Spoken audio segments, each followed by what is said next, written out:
So as researchers, something we often do is use immense resources to achieve certain capabilities or achieve certain goals. And this is essential to the progress of science or exploration of what is possible. But it sort of creates this unfortunate situation where a tiny, tiny fraction of the world can actually participate in this exploration or can benefit from that technology. And something that motivates me and what gets me really excited about my research is when I see simple opportunities to drastically change that distribution and make the technology accessible to a much wider percentage of the population. And I'm going to show you two videos that have gotten a lot of attention recently that I think embody this philosophy. And they actually use the Nintendo Wii Remote. Now, for those of you who aren't familiar with this device, it's a $40 video game controller. And it's mostly advertised for its motion sensing capability, so you can swing a tennis racket or hit a baseball bat. But what actually interests me a lot more is the fact that in the tip of each controller is a relatively high-performing infrared camera. And I'm going to show you two demos of why this is useful. So here I have my computer set up with a projector, and I have a Wii Remote sitting on top of it. And if, for example, if you're in a school that doesn't have a lot of money, which is probably a lot of schools, or if you're in an office environment and you want an interactive whiteboard, normally these cost about $2,000 to $3,000. So what I'm going to show you how to do it is how to create one with a Wii Remote. Now, this requires another piece of hardware, which is this infrared pen. You can probably make this yourself for about $5 with a quick trip to the Radio Shack. It's essentially got a battery, a button, and an infrared LED, and it turns on. You guys can't see it, but it turns on whenever I push the button. Now, what this means is that if I run this piece of software, I can now register, the camera sees the infrared dot, and I can register the location of the camera pixels to the projector pixels, and now this is an interactive whiteboard surface. So for about $50 of hardware, you can have your own whiteboard. This is Adobe Photoshop.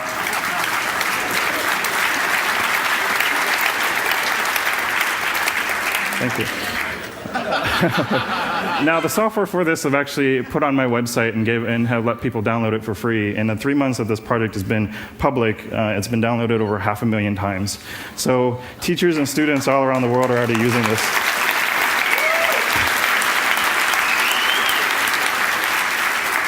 I want to quickly say that although it does do it for $50, there are some limitations of this approach, but you get about 80% of the way there for about 1% of the cost. Another nice thing is that a camera can see multiple dots, so this is actually a multi-touch interactive whiteboard system as well.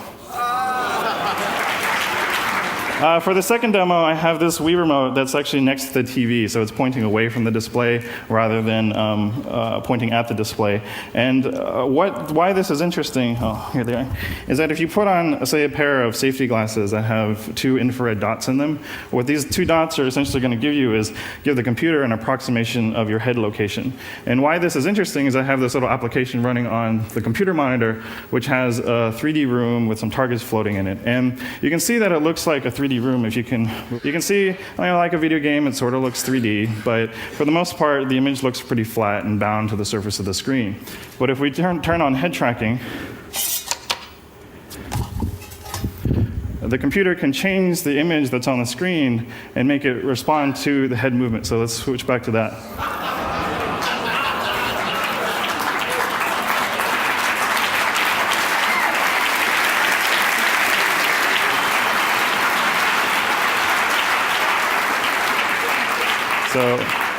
So this has actually been a little bit startling to the game development community. Because this is about $10 of additional hardware if you already have a Nintendo Wii. So I'm looking forward to seeing some games with it. And actually, Lewis Castle, sitting down there, last week announced that Electronic Arts, one of the largest game publishers, is releasing a game in May that has a little Easter egg feature for supporting this type of head tracking. So in less than 5 months, it went from a prototype in my lab to a major commercial product.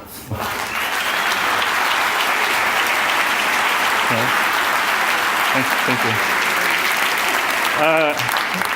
But actually, to me, what's almost more interesting than either of these two projects is how people actually found out about them.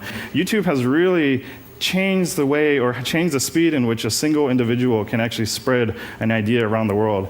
I'm just a researcher in my lab with a video camera, and within the first week, 1 million people had seen this work. And literally within days, engineers, teachers, and students from around the world were already posting their own YouTube videos of them using my system or derivatives of this work. So I hope to see more of that in the future and hope online video distribution to be embraced by the research community. So thank you very much.